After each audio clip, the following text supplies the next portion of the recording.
Okay mga kababayan, Chris Ulo po at welcome back po ulit dito sa ating YouTube channel. Pag-usapan ho natin mga kababayan, ito hong si Congressman Kiko Barsaga, alias Meow Meow. At ito hong matagal-tagal na rin ho nating hindi napapansin, hindi ho natatapik. Ito hong si Banat Bay. Gamitin muna natin si Banat Bay sa views. Pansinin natin konti ito si Banat Bay mga kababayan, mga ka-analyze. Alam niyo mga kababayan, ito hong si Senador Kiko Barsaga. Ulitin ho natin ulitin ko lang ho rito sa ating munting programa. Wala hong nasubukan ho kung ano ho ang kakayahan ho ni Kiko Barsaga manawagan bilang ho rito sa kanyang mga panawagan, rally, EDSA People Power. Ito ako naniniwala ko, ito hong si Kiko Barsaga, gusto niya ipack-check yung sarili niya. Titignan niya kung nakakahikayat na ho siya ng malaking puwersa ng taong bayan para pabaksakin ito ho si Pangulong Bongbong Marcos or maalis sa pwesto. Kung matatandaan niyo mga kababayan, sinabi ko ito si Kiko Barsaga, hindi ho hindi ho kilala ito. Luzon, Visayas, Mindanao. Kasi alam naman ho natin dyan sa House of Representative, hindi naman ho talaga kilala buong Pilipinas yung mga mambabatas dyan. Hindi katulad ho sa Senado, kilala ho, sikat ho ang mga senador dyan or senadora dyan. Kasi iba artista, iba dati na talagang kilalang senador, yung iba vlogger. Siyempre, di ba, yung Senador Rapi Tulfo, vlogger yan di ba? Bago na, although nasa mainstream media rin siya, broadcaster din. Ngayon mga kababayan, ang ginawa ho kasing style talaga nito ni Kiko Barsaga, bumaanat ho ng mga kilalang politiko. Para makilala ho siya, maging matunog ang kanyang pangalan, para mapansin ho siya ng mainstream media, mapansin ho siya ng mga vlogger sa social media, pinagbabanatan niya ho yung mga kilalang politiko. Especially siyempre si Pangulong Bongbong, sumabay sa agos ho ng usaping politika, especially ho rito sa maanumalyang flood control. Tapos sa mga kilalang sikat na FB page ng mga mainstream media, ABS, GMA, TV5, nagko-comment din ho yan. Parang si parang si pambansang epal, sino ba ito? Rendon Labrador. Di ba mahilig mag-comment dyan sa mga puso ng mainstream media sa Facebook? Ganun yung ginagawa niya. Ngayon, siguro akala niya, marami na siyang taga-subaybay, marami na siyang nauuto. Ginawa niya, gumawa siya ng isang social experiment o gusto niyang ipack-check ang kanyang sarili. Nagpanawagan ho ng EDSA People Power. EDSA rally dyan ho sa harapan ho, main gate ng Forbes Park, dyan ho sa Buendia, Makati. Dyan ho sa may harapan ng MRT station, Buendia Station. Yan ho kasi main gate ho ng Forbes, nakaharap sa highway na EDSA, bago mag-Guadalupe. Okay mga kababayan, pinak-check niya yung sarili niya. Ngayon, may mga pinopost pa siya na magiging history daw itong rally na ito, kaysa ganyan, kaysa ganito. Ngayon, sabi niya, Sabado, alas 10 ng gabi, ang start ng rally. Dapat kasi nararamdaman na yan. Alas 6 pa lang ng gabi, alas 5, alas 7, alas 8. Dapat may mga iba't ibang grupo nang nagpupunta doon. Hanggang sa umabot ho ng 8, 9, 10 p.m., wala hong tumungtong ho doon na kahit anong grupo sa kanyang panawagan. Wala ho. Dapat ngayon mararamdaman na. Nando doon lang ho, mga mainstream media, police, or Bureau of Fire, mga security ho, mismo ng village ng Forbes Park, wala. In-extend niya hanggang 11. Ngayon, ang nangyari, habang may mga naghihintay ho ng rally doon sa Forbes Park Village, meron ginaganap na na rally ang mga DD shit doon ho sa Raha Suliman. Diyan ho sa may Rojas Boulevard. Ang ginawa niya, doon ho nagpunta. Nag-speech doon nagpasikat, nagpa-hype, nagsalita, tapos bigla hong nag-aya papuntang Forbes Park, doon ho nagrally. Sa makatuwid mga kababayan, wala hong nagpunta sa kanyang panawagan na mag-ed sa people power o mag-rally doon ho sa harap ho ng Forbes Park. Yung mga nagpunta hong tao doon, kinuha niya ho, hinakot niya ho doon sa rally ng mga DDS sa Raha Soliman, Rojas Boulevard. Napakaliwanag, doon ho nang galing ang mga tao. Hinakot, hiniram niya ho yung mga tao doon. Tayo against, baka sabihin, Chris Ulo, bakit parang kinakapihan mo pa yung ginagawa ni para bang against ka pa doon sa ginagawa ni Congressman Kiko Barsaga sa pakikipaglaban sa korupsyon. Against ako sa korupsyon. Against ako sa korap. Pero yung magrarally ka doon mismo sa harap ho ng village na kung saan wala namang kinalaman sa korupsyon yung village. At yung buti sana ha, kung yung buong Forbes Park bahay ho ni Saldico, walang problema. Pero against pa rin ho ako dyan kasi panggugulo ho yan yung loob ho ng Forbes Park Village, hindi lang naman politiko ang nando doon, may mga private may mga pribadong tao ang naninirahan doon. Against ako sa panggugulo, isipin mo yung mga pinopost niya, papasukin daw ho nila yung Forbes at pupunta lulusubin yung bahay ho ni Saldico at ni Speaker Martin Romualdez. Paano na lang kung nagkamali ng bahay? Paano na lang kung wala doon si Martin, wala si Saldico? Ang nagulo, mga driver, kasambahay. Paano na lang? Against so tayo doon. Huwag kayo magtaka, ba't ako against sa kaguluhan ganun? Maayos ang takbo ng aking pag-iisip, mga kababayan. Hindi ako tulad ho ng ibang didisit na gusto ikarahasan. Madali sabihin nyo, pupunta kami dyan. Tahimik, mapayapang magrarally, sisigaw ang nararamdaman. Madali sabihin yun. Pero hindi nyo ho lahat hawak ho ang damdamin ng taong pupunta dyan. Yung nag-organize, ganun ang pinapanawagan. Yung taong pupunta, hawak nyo ba damdamin? Tingnan nyo yung nangyari doon sa Luneta. Nung nakaraan sa Luneta Park. Yung mga nananawagan, maging mapayapa tayo, manahimik, maging matahimik tayo mag-rally, ganito, ganyan. Pero ano nangyari? Nakontrol ba nila? Wala. Yung mga nagpo-promote, gusto kapayapaan. Pero yung mga taong pupunta doon, hindi nyo alam kung anong mga ugali. So, kaya against ako sa ganyan. Okay, ngayon, mga kababayan, after hakutin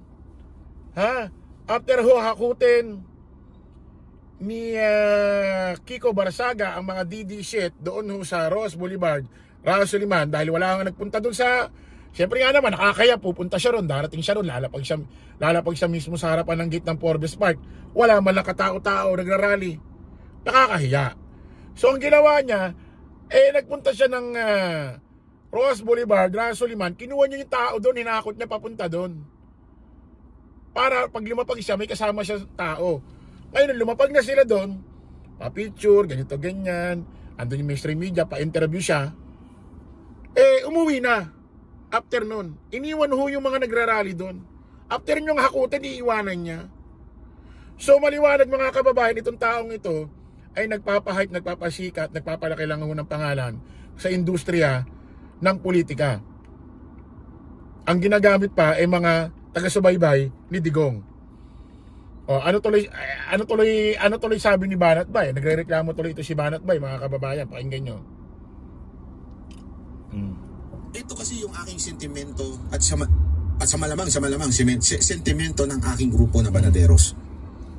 Kaya nung aking po pinag-aaralan yung damdamin at puso si Congressman Kiko Barsaga, nung aking pong pinapanood siya, iniisip ko kung pareho ba kami. Nung nanawagan siya, sumuporta po kami doon. Nung nanawagan siya na pumunta sa Dasmariñas, sa Forbes, sumuporta po kami doon. Kahit nga yung grupo ko nga, sumuporta rin doon sa Raha Soliman, no, nag-rally. Ang hindi ko lang maunawaan dito sa park na to, bakit po siya umuwi? Kung siya yung nanawagan at supposedly nangunguna. Di ba, Congressman Kiko Barsaga, makinig ka? Maganda yung pinaglalaban mo. Pero kaya ipaglaban ng mga vlogger yung ginagawa mo. Talk is not enough. We can do that. Much is given to you. Ano yun? The mandate na maging isang representante ng isang congressman. It was given to you, not to us, bloggers, but to you. Ibig sabihin, sabi nga, di ba, alam mo, Banat Bay, analyze ko dyan kay Kiko Barsaga, may point ka naman, may tama ka naman. Hindi siya nagparali diyan para sa pakikipaglaban sa korupsyon. Hindi niya kayo binitbit diyan para maipaglaban sa korupsyon. Dinala niya kayo diyan, binitbit niya kayo diyan, nagparali siya diyan, hindi para patunayang anti-corruption siya. Ang pinakikita niya diyan, power. Ang pinakikita niya diyan sa gobyerno kay Pangulong Bongbong Marcos, kaya niyang gumawa ng rally. Impluwensya ang pinakikita niya. Na wala naman talagang nagpunta doon sa kanyang panawagan. Inuulit ko, wala. Kasi tumungtong ang alas 10 ng gabi, 11, walang tao doon. Hanggat hindi kayo dumarating galing Raha Soliman, na binitbit kayo ni Kiko Barsaga, na binitbit kayo, dinala kayo doon, walang tao doon kundi mga frontliner na police, Bureau of Fire, security guard ng Village Forbes Park, at kung ano-ano pa. Mainstream media, vlogger meron din doon. Pero hanggat hindi kayo dumarating, walang grupo doon, walang nagpunta doon. So wala talaga nagpunta sa kanyang panawagan. Binitbit niya kayo, hiniram niya kayo, ginamit kayo. Tapos after magpa-mainstream media, interviewin, umuwi na, sumakay ng sakyan. Putik, siya nag-aya ng rally. Tanong, iniwanan ba kayong pangkain ito? Iniwanan ba kayo ng pang-inuman lang nito ng tubig? Or kahit hindi pera, nung dumating ba siya, may bit-bit man lang bang tubig ito? Kahit mga maliliit lang na tubig. Sus Mariosep. Mga maliliit na mineral water. Meron bang dala itong kampo niya? Wala man lang yata. Sus Mariosep. Ang mahirap pa niyan, ang dami mula umaga may nagrarally ng DD7 doon sa Ross Boulevard, Raha Soliman. Pagod na, syempre. Ang mahirap niyan, baka yung iba, naglakad pa papunta hanggang doon. Hindi pa kayang sumakay, wala pang sasakyan, wala pang pamasahe. Hindi katulad niya, may sasakyan siya. Kayo, meron. is given, much is required. So that privilege, that masasabi natin, that gift or responsibility na maging isang congressman, we expect more from you. And I was expecting you're going to lead that rally. Pero what did you do? You went there, nag-meow-meow, nagpa-interview sa media, then umuwi. Sorry to say, I'm a bit frustrated. At least, nakilala nyo na ngayon si Kiko Barsaga na merong point na talagang ginagamit lang kayo. Kasi alam nyo naman, once na against ka kay Pangulong Bongbong Marcos, kakampihan ka na agad ng mga DD shit. So, ginagamit lang kayo kasi hindi naman talaga kilala ito eh. Kung hindi naman talaga babanat ito sa administrasyon, hindi makikilala ito eh. Hindi pipick upin ng mainstream media ito eh. Doon lang na makilala ito sa distrito niya kung saan doon siya binoto. Pero hindi kilala ito. Paglakarin mo ito dito sa lugar na kinukungtungan ko ngayon, walang babati dyan. Dito, ito siguro sa distrito niya, pero dito wala. Pagsuotin mo yan ng normal na short, tsinelas, pagsanduhin mo yan, paglakarin mo dito, sa metro, walang makakakilala dyan. Ano ngayon? Itong Forbes Park, mga kababayan, yung pamunuan dyan, kasi alam nyo na may mga ganitong village, ganitong kalalaking subdivision, ay may mga pamunuan yan. May mga grupo, may mga samahan yan. Asa na ba to? Ididemanda ho siya ng pamunuan ho ng Forbes Park. Asa na ba to?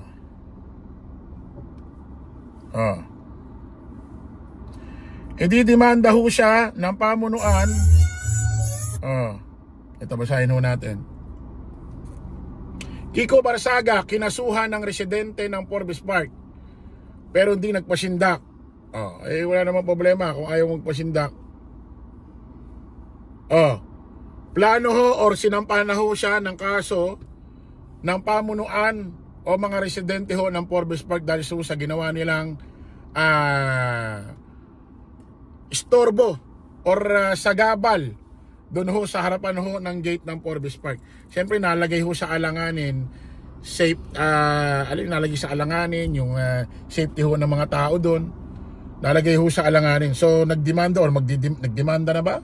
Or magdidemanda itong pamunuan ho ng Forbes Park. Basahin nga natin ito kung mahaba-haba pang konti itong Kinasuhan ng mga residente ng Forbes Park sa Makati City ang kontrobersyal na mambabatas na si Cavite 4th District Kiko Barsaga. Si Barsaga ay mismong nagbalita tungkol dito sa pamamagitan ng kanyang official Facebook page kahapon. Ibig sabihin mga kababayan, siya pala mismo ang nagbalita. Siguro may nakarating ho sa kanya. May nakarating ho siguro sa kanya na tingnan ho natin kung may post siya. Ito post niya 17 hours ago. I've been informed that the resident of Forbes Park have filed a case against me. You can use imprisonment to scare an individual who is ready to die for his belief. He will protest again until justice is done. Mga kababayan, ito lang masasabi ko.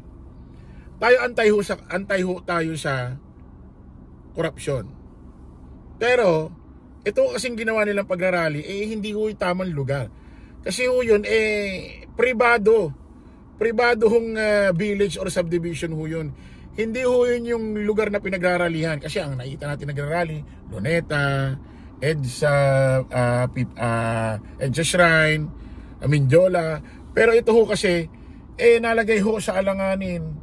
Ito hong Forbes Park, nagrally nga rin yata sila doon sa sa Dasmariñas Village, doon sa Makati. Ditingnan ho na natin kung ano ang mangyayari sa update ho na to. Naawa ho ko sa ibang mga DD-shit nung time na yon. Malamang gutom, uhaw, hindi man lang yata nang iwan ng pangkain, pang-inom, or hindi man lang yata nagdala kahit di na nag-iwan ng pera, hindi man lang yata nung dumating yata doon, bit-bit niya lang sarili niya. Ikaw ang nanawagan, ikaw ang nagbit-bit sa mga tao, wala ka man lang yata binigay na tubig, pangkain man lang. Okay mga kababayan, kita-kits ulit tayo sa panibagong vlog. Bye bye po.